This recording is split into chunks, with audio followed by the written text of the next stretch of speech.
कुरानी उलूम के मुताल्लिक आपके सामने चंद बातें रखूंगा, इसलिए कि मुझे कहा गया बड़ा पढ़ा लिखा मजमा है और मुसलमान के लिए पढ़ा लिखा होना बहुत लाजिम है, इसलिए कि जिहालत इस्लाम का अपोजिट है।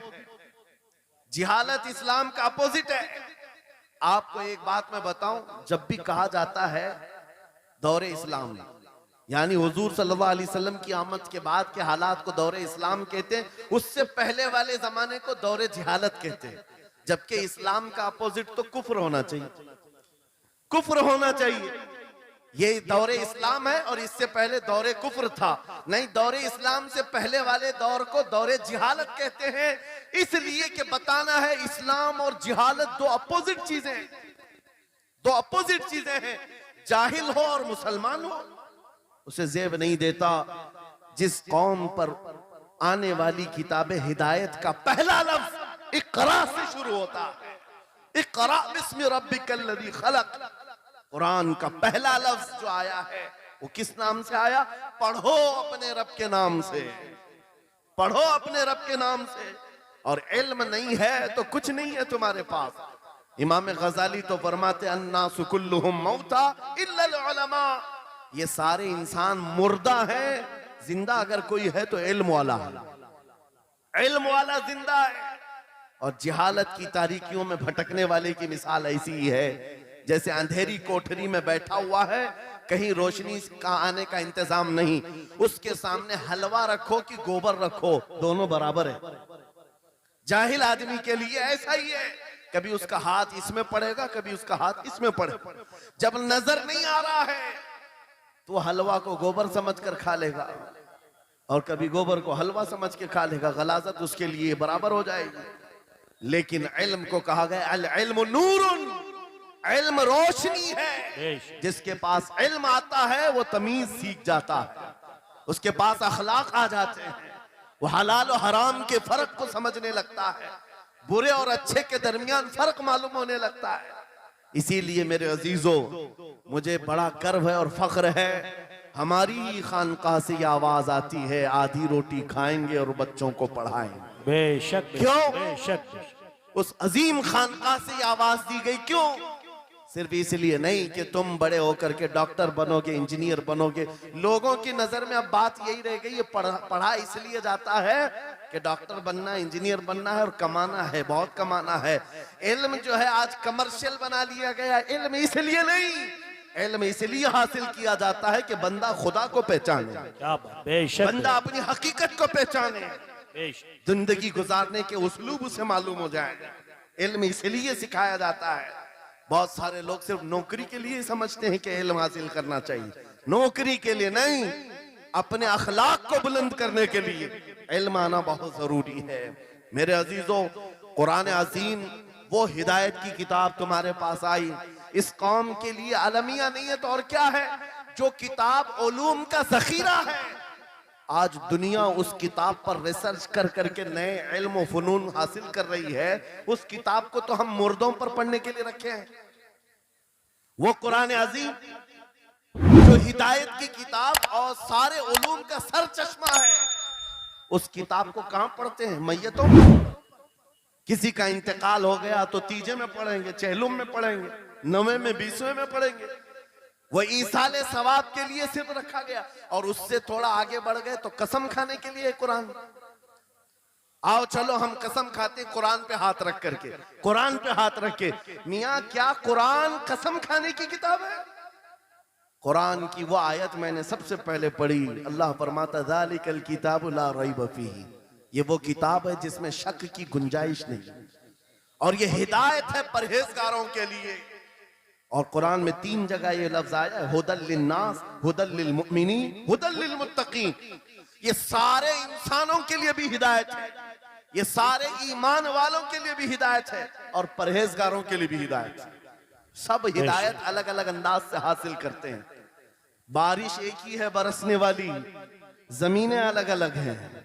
बहुत नरम जमीन हो तो वो जमीन बारिश से फायदा ज्यादा उठाती है, और थोड़ी सी ओबड़ खाबड़ जमीन हो तो वहां से फायदा कम आता है। बारिश एक ही है, कुरान बारिश हिदायत है।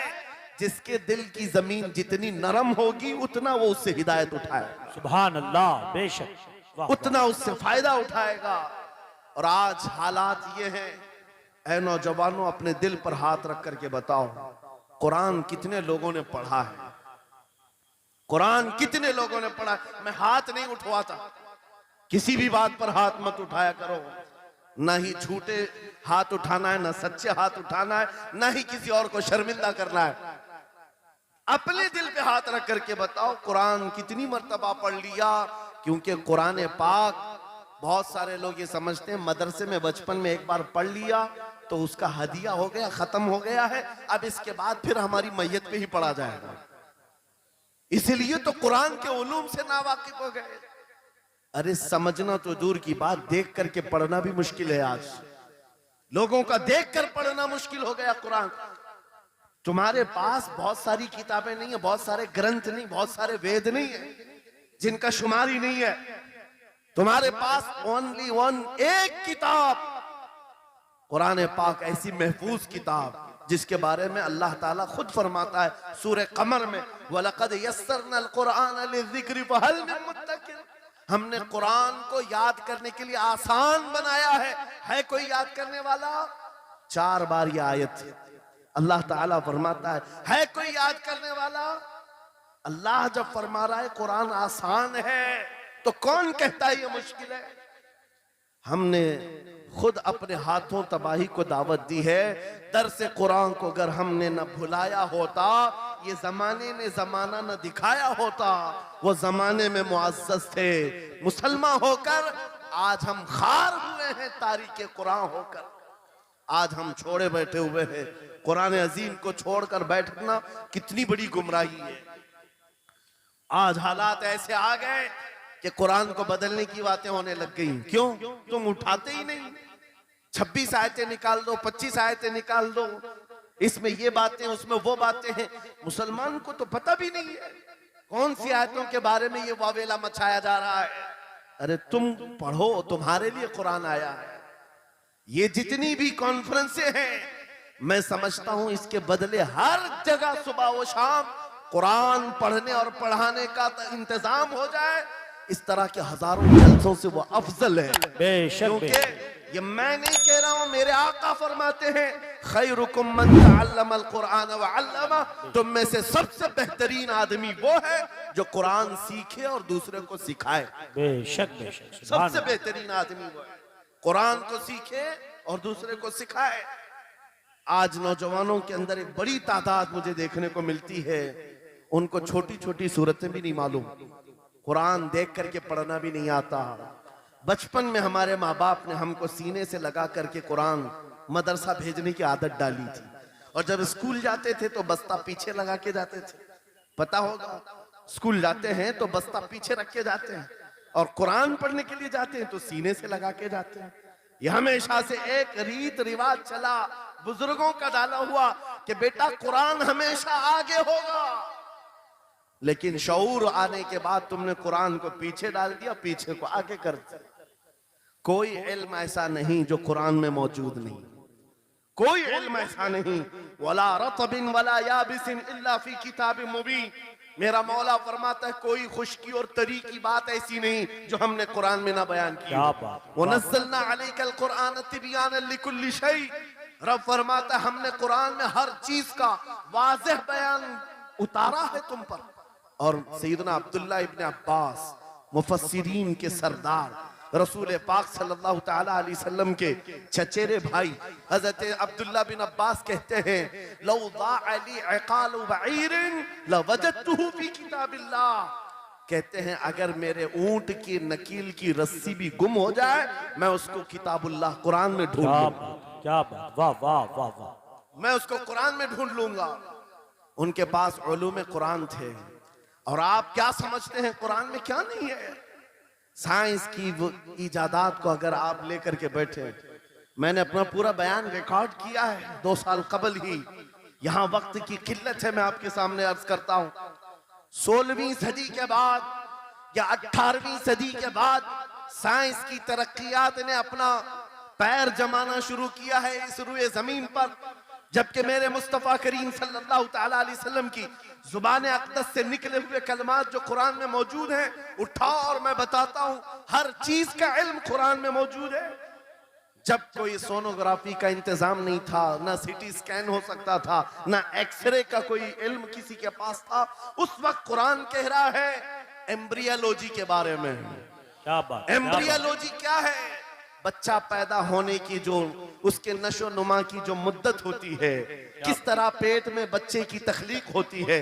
कुरान में मौला फरमाता है सुम्मा जअलनाहु नुतफतन फी क़रारिन मकीन सुम्मा खलक़ना नुतफत अलक़तन फ़खलक़ना अलक़त मुदग़तन फ़खलक़ना मुदग़त इज़ामन फ़कसौना इज़ाम लहमा सुम्मा अंशअनाहु खल्क़न आखर फ़तबारकल्लाहु अहसनुल ख़ालिक़ीन। मौला फरमाता है हमने नुतफे से अलका बनाया। नुतफा क्या है? स्पर्म का वो एक कतरा जो मर्द के जरिए से औरत के रहम में जाता है, उसके बच्चे की थैली में जाता है, एक नुतफा, एक बूंद, जिसको नुतफा कहा गया है। मौला फरमाता है हमने नुतफे से अलका बनाया। अलका किसको कहते हैं? साइंस में पढ़ने वाले अगर स्टूडेंट्स हो तो समझ जाएंगे।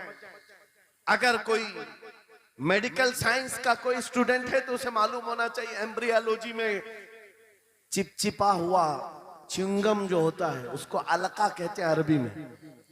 और आज साइंस ये कहती है कि पहले बाप के नुतफे के एक कतरे से एक छोटा सा खून का टुकड़ा बनता है जो चिपचिपा होता है, फिर उसके बाद एक गोश्त का टुकड़ा होता है, फिर उसके बाद उसमें हड्डियां बनती हैं, फिर उसके बाद उस पर चमड़ियां आती हैं, फिर उसके बाद उसकी आंखें, सारी चीजें बन जाती हैं। ये प्रोसेस है 9 महीने माँ के पेट में, और हर एक के वीक्स गिने हुए हैं। फर्स्ट वीक में क्या होता है, सेकंड वीक में क्या होता है, थर्ड वीक में क्या होता है, एम्ब्रियोलॉजी का पूरा इल्म है। साइंस आज 21वीं सदी में इस एम्ब्रियोलॉजी को तुम्हारे सामने ला रही है।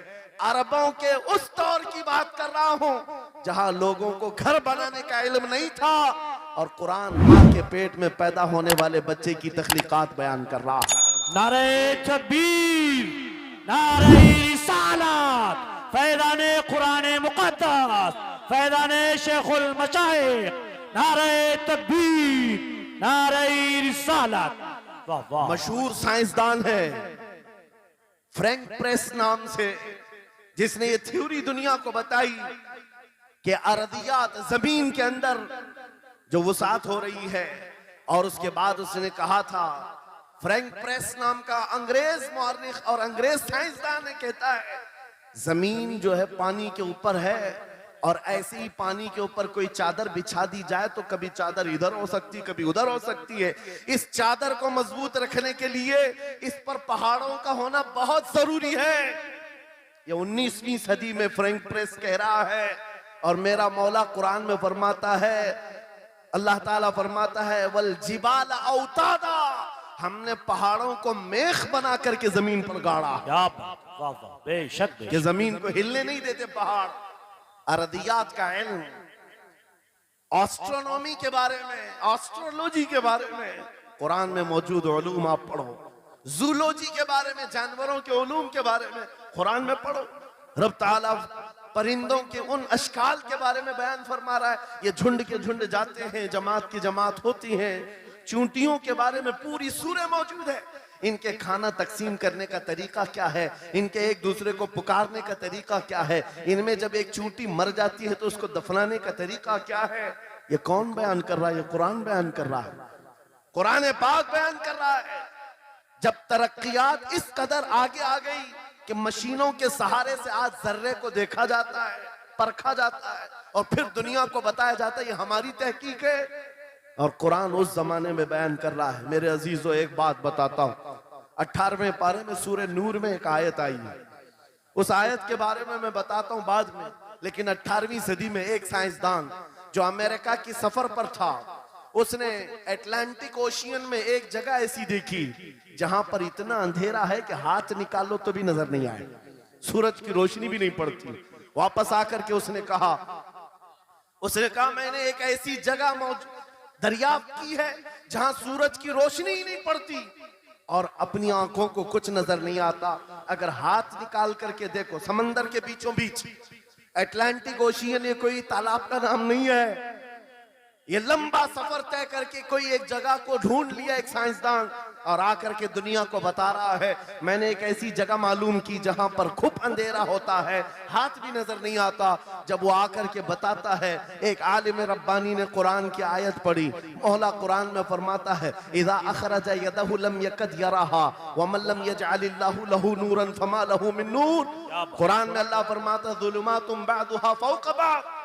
एक जगह हमने ऐसी बनाई है जहां अंधेरियों पर अंधेरियां हैं, जहां हाथ भी निकालोगे तो हाथ नजर नहीं आएगा। कुरान में 1400 साल पहले ये जब बात आई, उस साइंसदान को बताया गया, ये तो अल्लाह ने कुरान में बयान किया है। अब और ताज्जुब की बात क्या है सुनो। वो आया साइंटिस्ट, कहा ये किसकी बयान की हुई किताब है? कहा मोहम्मद रसूलुल्लाह की, मक्का में पैदा हुए, मदीने में जिंदगी गुजारी, आखिर दिन की। उसने कहा मैं उनके बारे में जानना चाहता हूं। हो सकता है वो समंदरों के बहुत बड़े माहिर थे, वो समंदरी उलूम के बारे में बहुत कुछ जानते थे। उन्होंने जिंदगी का बहुत सारा हिस्सा समंदरों के सफर में गुजारा होगा। उस जमाने में उनको अटलांटिक ओशियन में मौजूद ये अंधेरा कैसे पता चला? ताज्जुब की बात है, हैरत की बात है। जब उस साइंसदान से कहा गया ए अजीज, हकीकी बात तो यह है कि पूरी 63 साला जिंदगी में मेरे आका एक बार भी समंदर के पास नहीं गए, एक बार भी इत्तेफाक नहीं हुआ। तब वो कहता है जो बंदा कभी समंदर के सफर पर गया ही नहीं और वो अटलांटिक ओशियन में मौजूद अंधेरियों की बात करता है, तो फिर ये अपने पेट से नहीं, ये अल्लाह की बात कर रहा है। क्या बात, बेशक ये खालिक समंदर की बात कर रहा है, बेशक, जिसने वो अंधेरियां पैदा की। मेरे अजीजों, आपसे मेरा खिताब इसलिए है कि जो ज़ख़ीरे अल्लाह ताला ने हमारी किताब मुक़द्दस में रखे हैं, इसको हल करते करते लोगों के बाल सफेद हो गए। और तुम तो अखलाक सीखने के लिए ऐसे लोगों के पास जाते हो जिनको पेशाब करने का तरीका नहीं मालूम। क्या बात, बेशक। कुरान के उलूम क्या कम है तुम्हारे पास? अब मैं आता हूं, ये तो साइंसी बातें हो गई। मैथमेटिक्स तो पूरा कुरान में इतना है, बयान करते करते मैं सुबह कर डालूं। कुरान पाक के अददी एजाजात, कुरान पाक के हिसाब, रियाजी, मैथमेटिक्स के फंडे, बहुत कुछ है। फिजिक्स के बारे में है, ज्योग्राफी के बारे में है, अलजिब्रा के बारे में है, साइंस के बारे में है।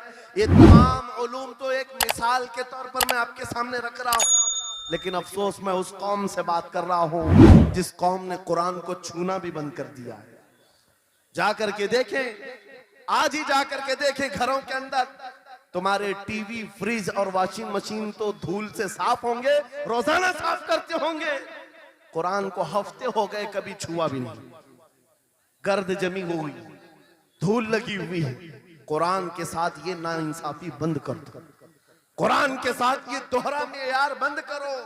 आपको पता है कयामत के दिन मेरे आका फरमाते हैं, जो दो चीजें जिसकी हिमायत में आ गई उसको जन्नत में जाने से कोई नहीं रोकेगा, और दो चीजें जिसके खिलाफ खड़ी हो गई फिर उसको दोज़ख में जाने से भी कोई नहीं रोक सकता।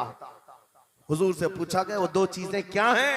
हुजूर फरमाते हैं जिसकी हिमायत में रमजान और कुरान खड़े हो गए उसका जन्नत में जाना तय हो जाता है। क्या बात, वाह वाह। और जिसके खिलाफ खड़े हो गए रमजान और कुरान, हुजूर फरमाते फिर उसका दोज़ख में जाना तय हो जाता है। अल्लाह अकबर।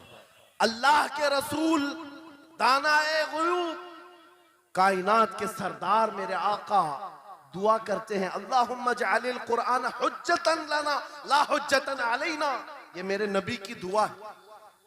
आप तवज्जो करें, हुजूर जब ये दुआ कर रहे हैं, ऐ अल्लाह कुरान को क़यामत के दिन मेरा हिमायती बना, मेरे खिलाफ ना बना।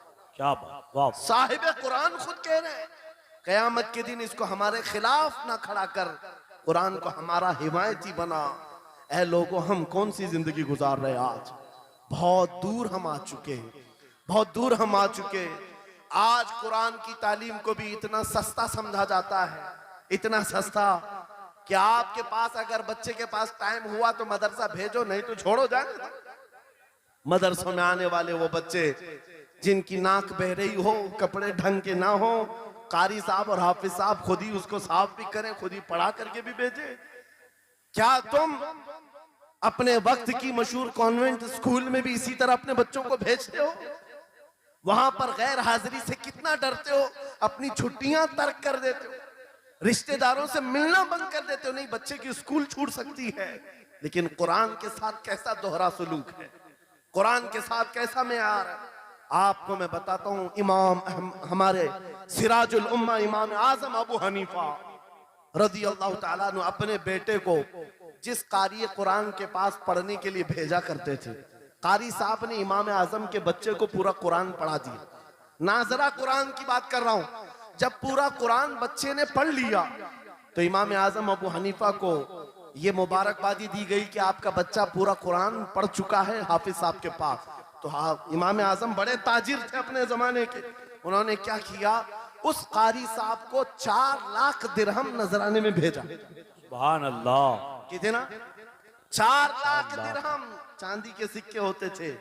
इमाम आजम अबू हनीफा ने जैसे ही कारी साहब के पास जो कुरान पढ़ाए थे ये नजराना भेजा, उनके पास ये नजराना पहुंचा। 4 लाख तो छोड़ो, आज के जमाने में 4000 भी किसी को देता नहीं। हाफिज कुरान अगर किसी बच्चे को पढ़ाया है, और मैं मांग भी नहीं रहा हूं कौम से, इमाम आजम की बात बता रहा हूं। जब नजराना कारी साहब को पहुंचा, उन्होंने देखा 4 लाख दिरहम मेरे पास आए, इतनी बड़ी रकम, बच्चे को खाली कुरान ही पढ़ाया था। दौड़े दौड़े वापस इमाम आजम अबू हनीफा के दौलत कदे पर आ गए। घर पर आए, कहा हुजूर आपसे मैं ये पूछना चाहता हूं कि गलती से तो ये रकम मेरे पास नहीं आ गई, ये किस लिए दी गई है? कहा कि ये तो आपने कुरान बच्चे को पढ़ाया, मैंने हदियतन भेजा है। कहा हुजूर सिर्फ नाजरा कुरान ही तो पढ़ाया, इतनी बड़ी रकम? इमाम आजम अबू हनीफा ने कहा कारी साहब आज चले जाओ, और अपने बेटे को बुलाया, इधर आ बेटा, कल से इस हाफिज के पास पढ़ने के लिए तू हरगिज नहीं जाएगा, कल से इसके पास तू इल्म हासिल करने नहीं जाएगा। बच्चे ने पूछा हुजूर क्या हो गया? कहा जो बंदा मेरे 4 लाख दिरहम को कुरान से बड़ा समझता है, मैं उसके पास अपने बेटे को नहीं पढ़ा सकता। वाह वाह वाह। मैंने तो कुरान का एक हर्फ की कीमत नहीं अदा की, उसने कुरान के ऊपर मेरी रकम को समझ लिया।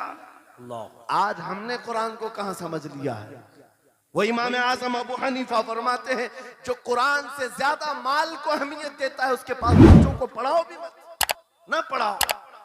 अजीजा ने गिरामी वक़ार, हमारा ये दोहरा सुलूक, हमारा ये दोहरा मेयार कुरान के साथ जो हमारी नाइंसाफी है, हमें अखलाकी पस्ती में लाकर खड़ा कर चुकी है, अखलाकी पस्ती में लाकर खड़ा कर चुकी है।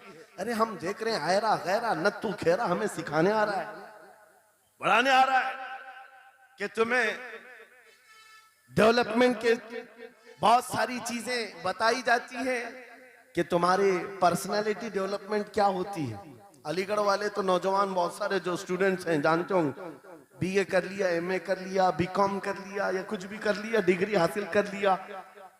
बड़ी बड़ी कंपनियां आज पूछती हैं कि इसके पास पर्सनालिटी डेवलपमेंट है या नहीं। ये क्या है पर्सनालिटी डेवलपमेंट? कुछ बड़े बड़े शहरों के नौजवान हमारे पास आए थे, कहा हम कोर्स कर रहे हैं। कहा मैंने पूछा इसमें होता क्या है?